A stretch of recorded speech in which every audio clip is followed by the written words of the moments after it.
Welcome everyone to another episode of Tutorial Tuesday. It is week number 9, 2020. I'm so glad that you're along with us. I have one announcement today, but of course I want to thank you for tuning in, making these Tuesdays so terrific. So, announcement number 1. If you or someone you know is looking for a little puppy, I want you to head over to my wife's page. She's an expert dog trainer. She has 7 puppies that she's looking to get into perfect homes. Now, she's already working on basic behavioral and obedience training with these puppies, from crate training to potty training. You want to check those out. Swipe, go take a look at her page. Let's get right into your questions. Okay, the first question comes in from Facebook, and it comes from a user named Terry. Terry, thank you for asking this question. He wants to know what the lighting setup was for that picture that I posted of my assistant Jody this morning.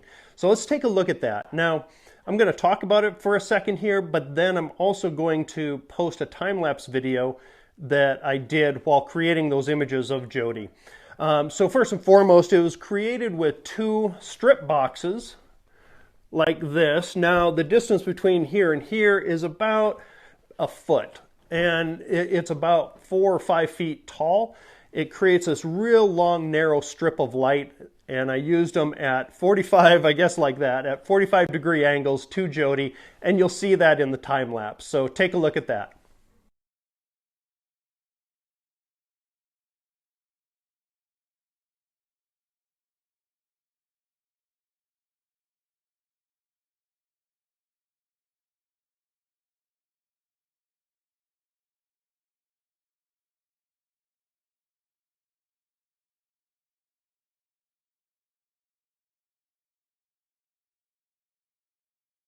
Okay, this next question comes in from my YouTube channel. If you haven't checked that out, swipe over, subscribe. They want to know what options you have for building a website without using something like Squarespace or Wix or something like that. There's a couple options. One is very complicated, and that is coding your own, and you would definitely want to take advantage of these template websites versus coding your own. The second option would be this. Go to your domain provider. So for example, I have CD Photog registered as my domain through GoDaddy. Now, you can use a host like that to build your website as well. Okay, our next question comes in from ZW_Hewitt_photos. They want to know what my opinion is on the minimum size for a portfolio on a website.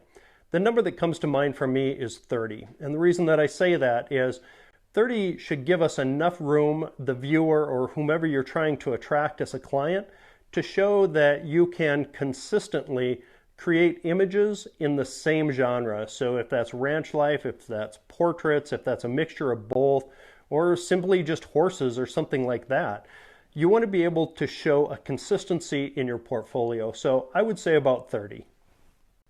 Okay, my response to this. I am open globally to teach my workshop. So if that is here in the United States, if that's in Utah, if that's back east, if it's in South America, Europe, wherever, I'm open, hit me up. Great question. I've written a blog post on this, so I'm going to go ahead and link that. You can swipe over and take a read. But first and foremost, in this environment, it's very dirty. Do not disconnect your lenses while out on location. Let's talk about UV filters first, and I'll tell you up front. I don't use UV filters. I haven't used UV filters for, I just don't even know how long, probably since the free ones were sent with my kit lenses so long ago. Now let's talk about polarizers. I do have a polarizer in my bag. For me, it's important that you get a rotating circular polarizer that you can move as you're changing positions relative to the sun. If you want to cut down, now to be honest with you, with that polarizer in my bag, I can't tell you the last time that I actually used the polarizer. I'm sure it was within the last year, but it's not something that I use that often. Thank you very much for such a kind compliment. I appreciate you taking the time to leave this for me, and I want you to know that I sincerely appreciate that. So thank you.